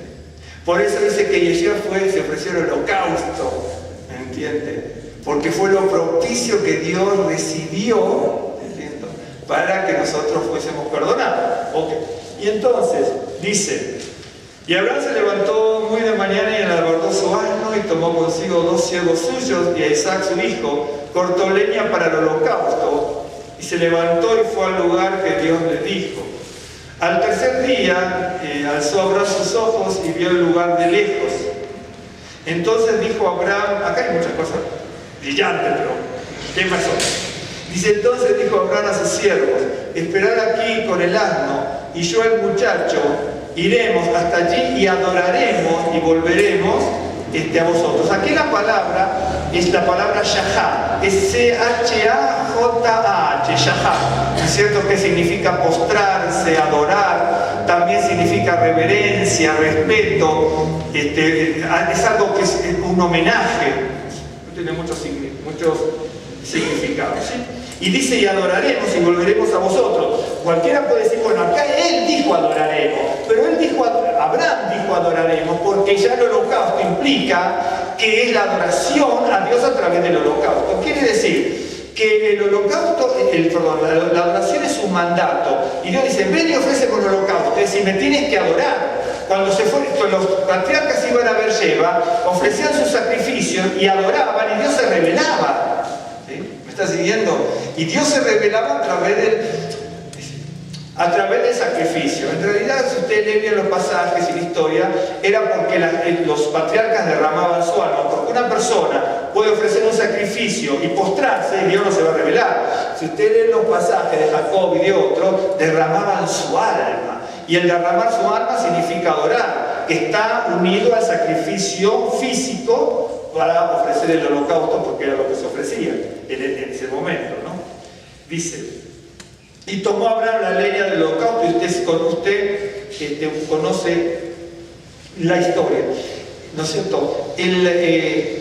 La adoración requiere una actitud, porque en definitiva es una actitud, ¿sí? Pero hay una actitud que es interesante, que uno la tiene que ver. Yo se la voy a mostrar rápido. Está en el Salmo, no lo busquen, el Salmo 23:5, que lo cantamos miles de veces, cuando dice cosí rebayá, bueno, mi copa, cosí rebayá, mi copa está rebosando, ¿no? Mi copa está, por la palabra puede ser satisfecha, rica, está el Salmo 66, 12, donde también creo que es abundante ahí, ¿no es cierto? Mi copa es mi corazón, ¿sí? El Salmo habla de que unge mi cabeza con aceite, el Señor unge mi cabeza con aceite, el Señor me bendice, ¿no es cierto? Y mi copa está rebosando. Para poder tener un espíritu de adoración como tú, Abraham, ¿sí? En ese momento, y su copa, su corazón tenía que estar rebosando, tenía que estar pleno y satisfecho, porque una persona que en su actitud de adoración, como Abraham, no estaba rebosando, que es rebayar, la palabra es rebayar, ¿no es cierto? Rebosando, pleno, rico, satisfecho, abundante. No sé cuántas veces aparece la palabra, son dos palabras parecidas también. Una es rebayar, que viene de Rabá, ¿no es cierto? La palabra. No sé, creo que es Salmo 66, 12, ¿no? ¿No tienes los españoles? Sí, no, entonces, primero para adorar tiene que haber una actitud del corazón, en definitiva, si no Abraham no hubiera ido. Y segundo, la copa tiene que estar rebosando, porque si la copa no está rebosando, imagínense cómo Abraham puede entregar a su hijo, ¿sí?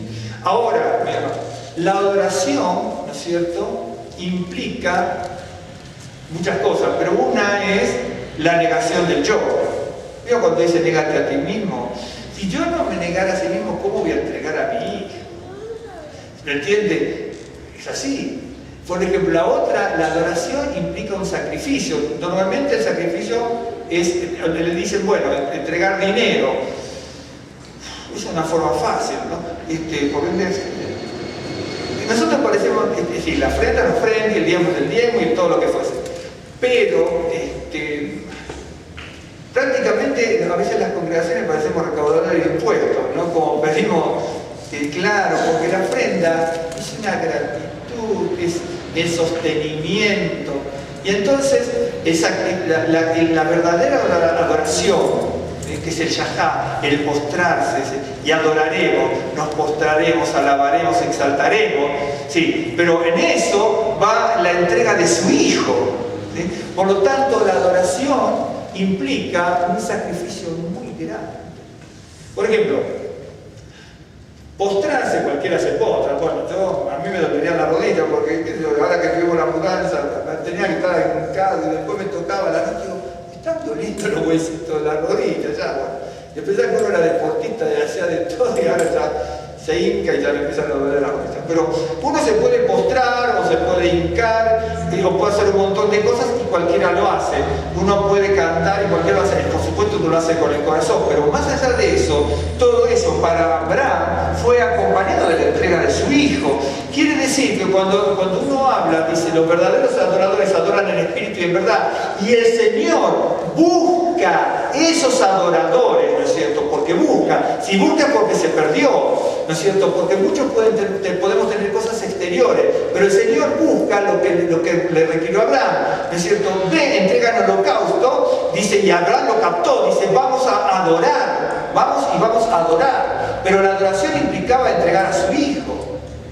Quiere decir que adorar al Señor implica un sacrificio en lo más profundo del corazón.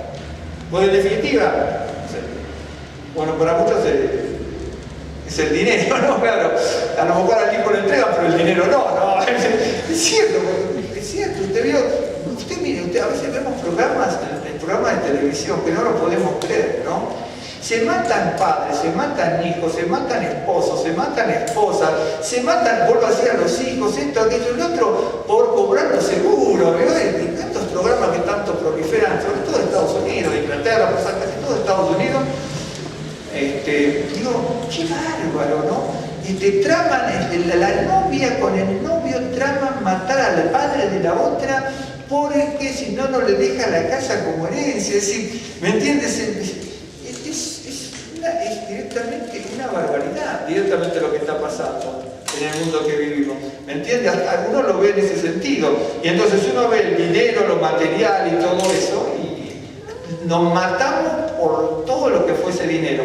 Y entonces, por eso digo, mucha gente prefiere Nosotros hay una serie de programas, no lo ven esos programas, vecinos asesinos, esposas asesinas, gemelos asesinos, armadas y casadas, y esto, aquello, el otro, una cantidad de programas y uno mira, claro, y dice, qué bárbaro, qué bárbaro. Entonces está todo fenómeno y se matan y quieren cobrar los seguros, a algunos les sale bien, a la gran mayoría les sale mal, o por lo menos les sale mal a los que pasan por televisión.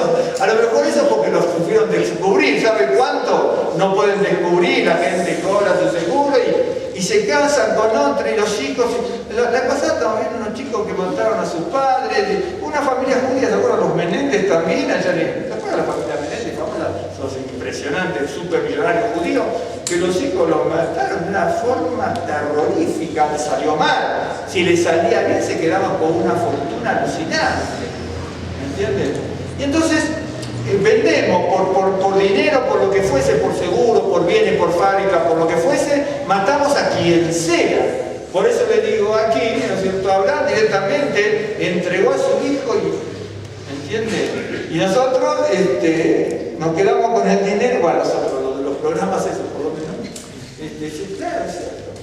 Usted va a ver una matanza terrible. Entonces, la adoración implica, primero tiene que haber un convencimiento y una fe en el corazón. La segunda es una actitud. Dice, mi copa está rebosando. Si no existe ese rebayar, esa cosa plena, porque rebayar es algo pleno que desborda, rebosar es desbordar, pero también se utiliza para completo pleno, y no solamente completo pleno, sino aquello que desborda, o aquello que es abundante, o aquello que también es rico.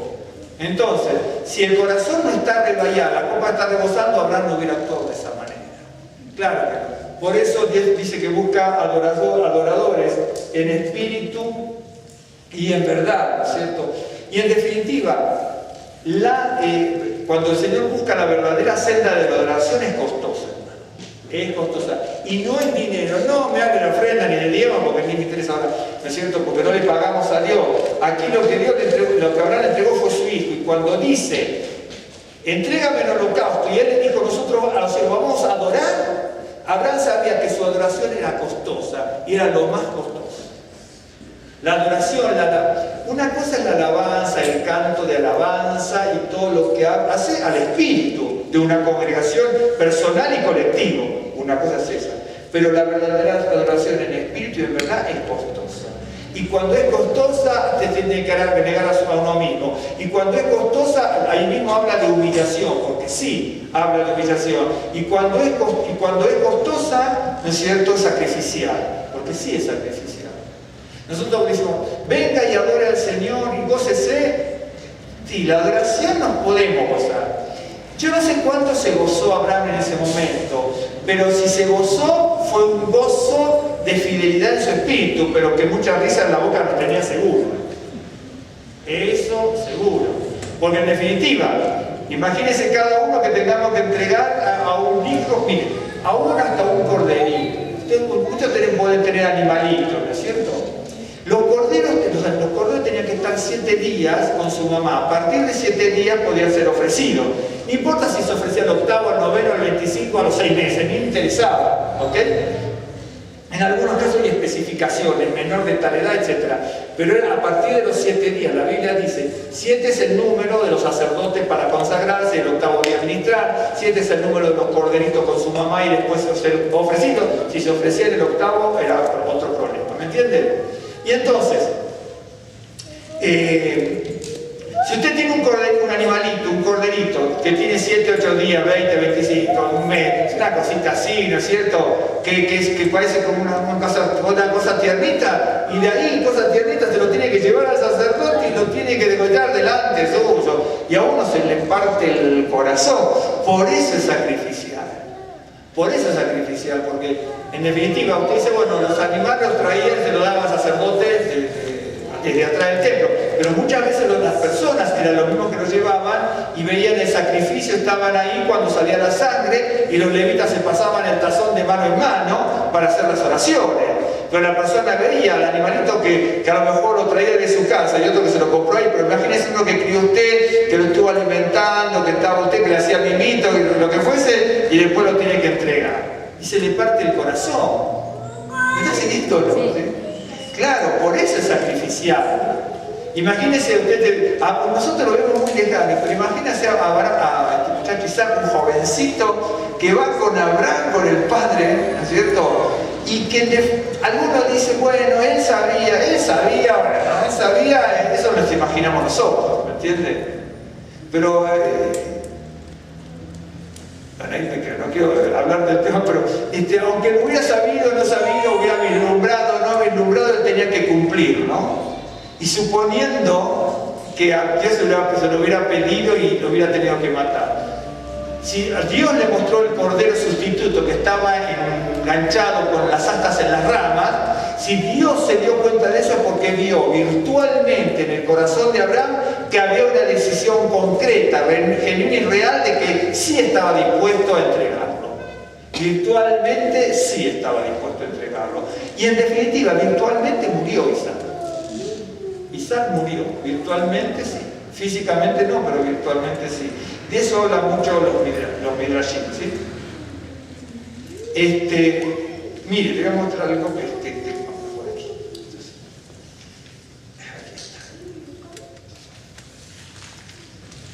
Dios está buscando, voy a terminar con unas cosas que me parecen muy interesantes para que las veamos. Dios está buscando, dice, adoradores en espíritu y en verdad.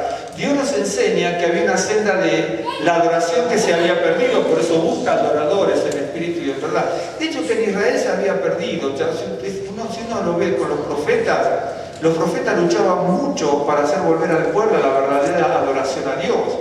Isaías, la primera página de Isaías, la segunda y otra, son directamente, pongámosle, pasmosas, son tétricas, ¿no? Es decir, ¿se acuerdan cuando dice de la cabeza a los pies es toda una llaga podrida Israel? ¿Qué tal? Si los profetas no tenían la unción de Dios en ese momento, la vida no le valía 5 centavos. La vida de Moisés no hubiera valido 5 centavos, si no baja del monte iluminado por el poder de Dios. Porque la gente ya lo quiso matar en varias oportunidades, por lo menos en 2 o 3 oportunidades básicas, ¿no? ¿Me entiende? Y entonces, la primera página de Isaías dice, un animal es más inteligente que una persona, dice, el buey conoce a su dueño y el asno el pesebre de su señor. Israel no entiende y mi pueblo no tiene conocimiento. Es decir, si el animal sabe a quién le está alimentando, va atrás de él, ¿no es cierto? Y el Dios que nos está alimentando, nosotros vamos para el otro lado. Y usted sigue leyendo Isaías, es terrible. Porque uno puede leer el Nuevo Testamento y parece terrible algunas cosas, pero los profetas eran terribles. Las cosas que decía de la desobediencia de Israel, de la pérdida del primer amor, de la desobediencia, de la pérdida de la adoración. Era tal la pérdida de la adoración, dice que la adoración de Israel con el Shabbat, con las ofrendas y con las festividades era abominación a Dios. La adoración de Israel era abominación, porque había perdido la esencia. Usted me dice, bueno, ¿no se hacía? Sí, se hacían todo. Ofrendaban, celebraban la fiesta y celebraban el Shabbat. Pero el corazón se había apartado. Y cuando pasa eso, se pierde. El primer amor, se pierde la senda de la obediencia, se pierde la senda de la adoración. Y por supuesto las que vendrán, que veremos de la adoración y el servicio, ¿no es cierto? Pero, hay un momento donde Josué le dice, estaba en el capítulo 24, en el capítulo 24.1, Josué dice que reúne a todo el grupo de liderazgo, no me acuerdo exactamente si ancianos, líderes, etc., pero hay un grupo de liderazgo que reúne, y los reúne en Siquem, ¿no es cierto? En Siquem. Y a partir de ahí los reúne, y en el 24, creo que es 15, dice, bueno, nuestros padres estuvieron del otro lado del río y nombra a Taré, por ejemplo, ¿no es cierto? Y dice, cuidémonos de no seguir los dioses ancestrales de nuestros antepasados. ¿Por qué? Porque de Egipto salían medio conflictivos, por eso construyeron el becerro de oro.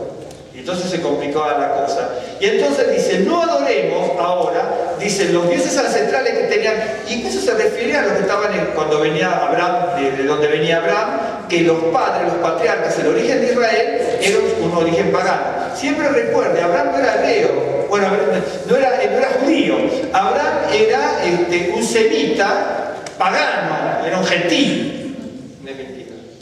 Que Dios lo pudo convertir de tal manera para que sea, ¿no es cierto?, el del otro lado del río, el del otro lado de Dios, el hebreo, el ibrí, que está del otro lado, lo convierte en el pueblo de Israel y lo convierte en el judío. La palabra yudí significa el que alaba, de yadá significa como la palabra todá, yadá, alabanza, dar gracias. Otra expresión, dar gracias a Dios es otra forma de alabar. La palabra todá también se puede traducir como alabar. ¿No es cierto? Y entonces dice, no sigamos los dioses, le va a decir ahí en el 24, los dioses de nuestros padres y los dioses que siguieron también que venían de Egipto, pero tampoco adoremos los que tenemos en Canaán, porque sí la gente. ¿Se acuerda incluso la esposa de Jacob que se agarró los terafines, se lo guardó debajo, ¿no es cierto? Y después, en definitiva, tuvo al hijo, pero no llegó al lugar que tenía que llegar, murió en el camino, ¿no? Todo por guardar los terafines, ¿no es cierto?, debajo de su cuerpo. Es decir, sí existían esas cosas. ¿Se acuerda usted, por ejemplo, el de las 300 antorchas? Gedeón, ¿sí? Gedeón adoraban a los dioses ajenos. Entonces el espíritu, eran todos hebreos, israelitas. ¿Se acuerda que Gedeón dice que vino el espíritu del Ruach Elohim, creo que dice, no Ruach HaKodesh, sino el Ruach Elohim, vino sobre Gedeón. Pero el Ruach Elohim, el espíritu de Dios, vino sobre Gedeón después que Dios le mandó que destruyera los ídolos de la casa de su padre. Es decir, estos hebreos de Manasés, como otras tribus, ¿no es cierto? Porque él era el menor de la tribu de Manasés. Él dice, estos hebreos estaban adorando dioses paganos.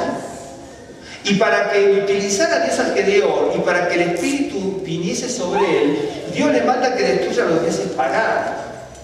Entonces, lo que la Biblia habla, dice, Josué como otros, ¿no?, como el caso de Gedeón, habla siempre de casa, familia, casa, familia, casa, familia.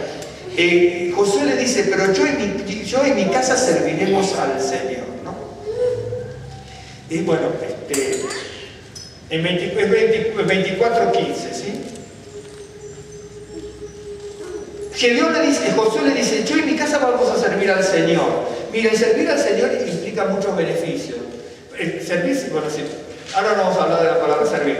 Pero por ejemplo, si uno sirve al Señor, ¿no es cierto?, ya sabemos que salimos de Egipto. Si uno sirve al Señor, sabemos que Dios rescata a los primogénitos. Si uno sirve al Señor, sabemos que tenemos el maná. Si servimos al Señor, tenemos el beneficio del agua de la roca. ¿Me está siguiendo? Había un montón de beneficios, si uno lo toma en función de beneficios, había cantidad de beneficios de servir al Señor. Sin embargo, el pueblo de Israel se recostaba sobre dioses paganos. Y dice, Josué le comenta un montón de detalles, ¿no es cierto?, que es maravilloso todo lo que dice. Pero yo y mi casa vamos a servir al Señor. Josué dice, yo y mi casa vamos a servir al Señor. El servir al Señor implica grandes beneficios, ¿sí? Por eso dice, nosotros tenemos que volver a la senda del servicio. Josué está diciendo al pueblo hebreo que vuelva a la senda del servicio. Dios se acuerda la senda del amor, la senda de la obediencia, la senda de la adoración. Y Josué le dice, yo y mi casa, si mal os parece, dice, ¿cierto? Pero yo y mi casa serviremos al Señor. Josué vislumbró que el pueblo que estaba conquistando la tierra de Canaán traía dioses ancestrales, recogía a los dioses de esa tierra y le hace una arenga terrible. Dice, nosotros vamos a servir al Señor. El servir al Señor implica una cantidad de beneficios enormes. Quiere decir que nosotros como Josué tenemos, a veces ni siquiera nosotros como familia, como nuestra casa, la casa de cada uno, el hogar de cada uno, no vislumbramos los beneficios que significan servir al Señor. Hay 1001 beneficios. Y a veces nos recostamos sobre cosas que no nos benefician para nada. La otra, ¿no es cierto?, o sea, hablando de casa, ¿no es cierto?, la casa de Josué, dice, mi casa va a servir al Señor. Ustedes hagan lo que les parezca, ¿no? De hecho que muchos se desviaron. No lo busque usted, mire. Hablando de Noé, en Génesis 7:1, le dijo Adonai a Noé, entra tú y toda tu casa en el arca, porque a ti te he visto justo delante de mí en esta generación. Anteriormente decía, y vio Adonai que la maldad de los hombres, Génesis 6, era mucha en la tierra y que todo designio de los pensamientos del corazón de los hombres era de continuo solamente el mal, y se arrepintió Adonai de haber hecho el hombre en la tierra y le dolió en su corazón. Pero le dijo a Noé, dice, tú y tu casa y toda tu casa entra en el arca, porque a ti te he visto justo delante. Miren, sí. En ese momento no había llovido nunca. Decir que iba a llover y que iba a haber un diluvio era absolutamente incoherente, ¿sí? Para el razonamiento humano. Noé tenía que obedecer, ¿saben? Acuérdense que en esa época no había llovido. Hasta esa época no había llovido y mucho menos un diluvio. Noé tuvo que tener una obediencia muy grande, ¿sí? Para aceptar esto. Dice, tú y tu casa. Con Josué dice, mi casa y yo vamos a servir al Señor porque sabían los beneficios. Si su casa, mi casa, nuestras casas y la casa de todos los hermanos y los creyentes no es como la casa de Josué, no vamos a tener los beneficios. Mucho como la esposa de Jacob, ¿no es cierto? Albergó terafines debajo de su cuerpo. El padre de Gedeón era israelita hebreo, como todos los israelitas que usted puede ver por la calle hoy aquí, pero tenía dioses paganos. Y entonces dice, bueno, destruye los dioses de la casa de tu padre, y cuando lo destruyó dice, el ruaj Elohim vino sobre él. Pero primero lo destruye, no espere que venga el ruaj si tiene dioses ajenos. ¿Me entiende? Es una cosa, es un antecedente y una consecuencia, una causa y un efecto. A veces se maneja mal las cosas de lo que nos enseña la palabra de Dios. Y entonces, en Génesis 6, 5, 8, 13, 14 dice, en el 13, 14 dice, dijo Dios a Noé, he decidido el fin de todo ser porque la tierra está llena de violencia a causa de los hechos. Y aquí que yo lo destruiré con la tierra. Hazte un arca de madera de gofer y harás aposentos en el arca y la calafatarás con brea por dentro y por fuera. Pero hay una cosa interesante, yo le voy a mostrar. Cuando el escritor de Hebreos en el Nuevo Pacto toma acuérdense, la casa de Josué sirve al Señor y tiene sus beneficios. Yo sé lo que es servir al Señor y lo que se recibe del Señor. Por eso en mi casa y yo lo serviremos. Si nuestra casa no es como la casa de Josué, y no vamos a recibir los beneficios, no es por recibir beneficios, pero el hecho de ser creyente ya es un beneficio. Por eso se busca la senda de la adoración, la senda de la obediencia, la senda del amor, la senda de la familia, como la de Josué, y la senda del servicio, ¿no? En definitiva, si no se restaura la familia, su familia y mi familia, ¿cómo vamos a servir al Señor? Que no, si no se restaura la familia, no se va a poder servir al Señor. Por eso no se va a poder servir al Señor. Se podrá tener una congregación, se podrá leer, pero no se sirve, ¿no? Se sirve. Mira, ahora hablaremos de eso, pero es bien interesante esto. En el libro de Hebreos, en el capítulo 11:7, cuando el escritor de Hebreos hace un detalle muy pormenorizado de los siervos de Dios que por la fe hicieron tales cosas, fueron utilizados por Dios sí con sacrificio, pero recibieron grandes beneficios. Dice, por la fe Noé, estoy diciendo el Nuevo Pacto, por la fe Noé, cuando fue advertido por Dios acerca de las cosas que aún no se veían, con temor preparó el arca en que su casa se salvase, y por la fe condenó al mundo y fue hecho heredero de la justicia que viene por la fe. Quiere decir que Noé por la fe construyó algo que Dios le mandó cuando nadie se imaginaba que podía existir eso. Cuando a mí me mandan algo que yo conozco, está bien, pero cuando a mí me mandan algo que no tengo ni idea de lo que es ahí donde es la fe la que está primando y la que está prevaleciendo. Por eso a Moisés se le dijo, háblale a la roca.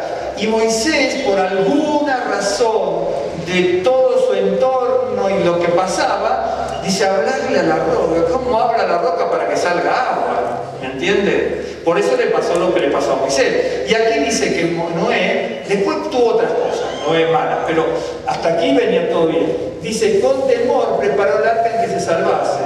Con temor.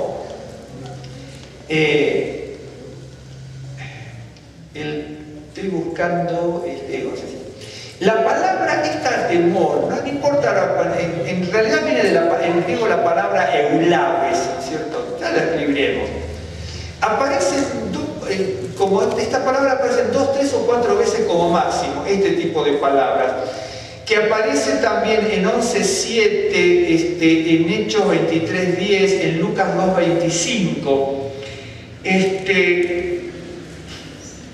La palabra temor es muy parecida la forma como es también el verbo yará en hebreo. En realidad, si uno tiene que traducir la palabra eulabe, que es temor aquí, ¿saben cuándo aparece esto? Hermano, recuerdo, yo creo que me anoté ese pasaje por esa razón. ¿Vio cuando dice que estaba Yeshua pequeñito y aparece Simeón, un hombre justo y piadoso? La palabra piadoso también es la misma que acá aparece como la palabra temor. Porque la palabra esta es ya rarita la palabra. No es complicada pero es rara. La palabra es eulabemomai, que es la otra palabra que aparece aquí. Son pocas veces las palabras que aparecen. De la mano viene, ¿no es cierto? Que esa sí aparece muchas veces, pero con otras traducciones. La palabra dice con temor. La palabra, ¿no es cierto? Si yo lo tengo que traducir del griego al español, yo le pondría solamente como traducción, si la entiendo, circunspecto. Porque circum es con N, pero circum es alrededor. Ispecere, circunspecere, circunspecto. Circum es alrededor, specere significa mirar. La palabra circunspecto significa mirar alrededor, ¿no es cierto? Con el circunspecto que mira alrededor, con cuidado, con reverencia, por lo tanto el respeto, por lo tanto se traduce como piadoso, que Simeón era piadoso. Pero la persona que actúa así, en esa reverencia, tiene ese temor, ¿me entiende? Pero no temor de miedo, como aparece aquí, con temor. Es la misma palabra que aparece, dice que, ¿me están siguiendo? Que dice el escritor del Nuevo Testamento, para mí, podía ser Rabino Pablo, podía ser Apolo, dos grandes judíos que conocían bien la historia, ¿no? Por eso narran todo eso. Y entonces dice que a Noé, dice, con temor construyó. Y yo lo puedo decir por ser con piedad, mirando alrededor con reverencia y respeto, y la misma palabra temor, que en hebreo es como temor reverencial, ¿me entiende? Ahora no me acuerdo dónde aparecen por el otro lado. Déjemelo buscar, porque no me acuerdo de memoria. La verdad no me acuerdo de memoria. Pero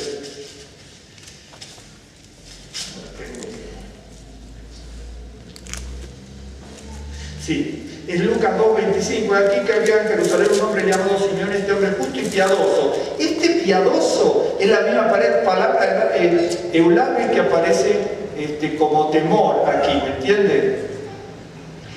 Y otra, le voy a mostrar para que vean cómo se traduce.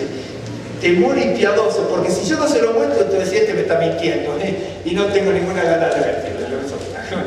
No me interesa. Ya termino, lo voy a mostrar. Creo que está en Hechos 23.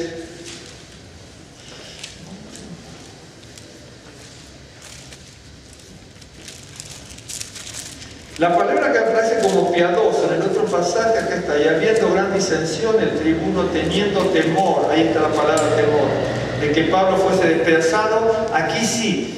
Aquí la palabra temor es de tener miedo, ¿me entiende? En el otro temor, no con temor, con reverencia, con respeto, podría tener una dosis de cautela, por eso el circunspecto tiene esa cautela, por eso mirar alrededor para tener cautela, respeto, ¿entiende? Todo eso, esa es la palabra, si uno la tiene que traducir en una palabra, la palabra eulaves, en el griego que aparece aquí. Y entonces Noé dice, ¿no es cierto? La casa de Noé fue salva, ¿no es cierto? Porque Dios lo vio justo a Noé. Y entonces dijo que construya el arca, pero lo vio justo. Pero si Noé no tenía esa capacidad, esa fidelidad, esa fe para seguir el camino del Señor, su casa no iba a ser salva. Quiere decir que si nosotros no tenemos la misma fidelidad que tuvo Noé, nuestra casa va a naufragar directamente. Su familia y mi familia. La casa, por eso dice, la casa de Josué va a servir al Señor.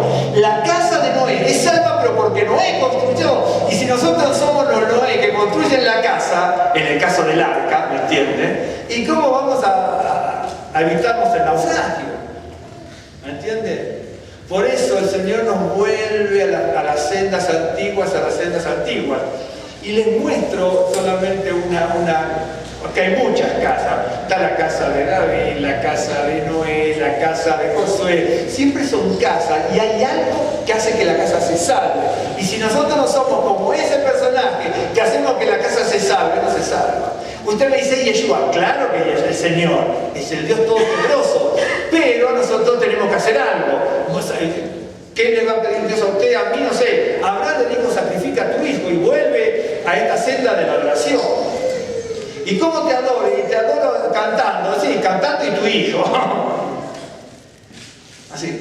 Y el Josué le dice, nosotros vamos a servir al Señor. Ustedes. Y servir al Señor implica sacrificio.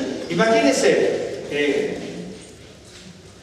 Josué, en el caso de Moisés, servir al Señor implicaba ser vituperado por su hermana, ser vituperado por su hermano, estar a merced permanente de que los líderes de Israel lo quisieran matar. Un montón de... Eso es adorar al Señor. Si yo adoro, estoy dispuesto a ese sacrificio, si no, no.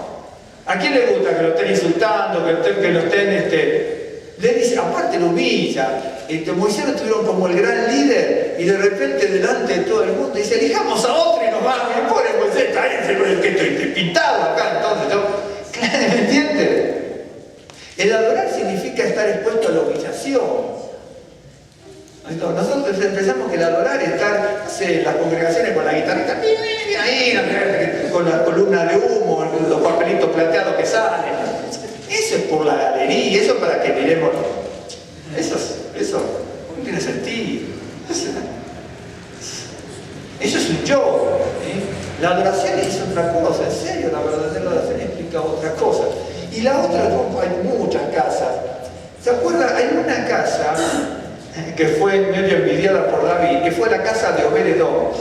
El arca de la alianza fue capturada por los filisteos. Los filisteos tuvieron un montón de tragedias porque llevar las cosas de Dios de mala manera implica tragedia, llevarla de buena manera implica bendición. Los filisteos lo llevaron de mala manera, de hecho no la tenían que llevar, y le vino la mortandad, o por lo menos le vinieron muchos tumores en su cuerpo por tener algo que no correspondía. Le llevaron con un carro y entonces lo recogen.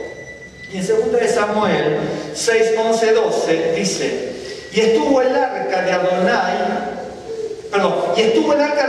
en casa de Obed-Edom, Eteo, 3 meses. 3 meses, muy interesante. Y bendijo a Adonai a Obed-Edom y a toda su casa. Entonces, 3 meses bastó para que la casa de Adonai fuese, la casa de Obed-Edom fuese bendecida porque el arca estaba en su casa. ¿Sí? Entonces, tenían que estar adorando, algunas bendiciones grandes tuvieron. Fue dado aviso al rey David diciendo, Adonai ha bendecido la casa de Obed-Edom y todo lo que tiene a causa del arca de Dios. Mire, si el arca de Dios, ya no el arca, pero en un sentido espiritual, el arca de Dios no está en nuestra casa, no vamos a ser bendecidos. Y David vio que en 3 meses el arca bendijo la casa y todo lo que él tenía en la casa de Obed-Edom, ¿sí?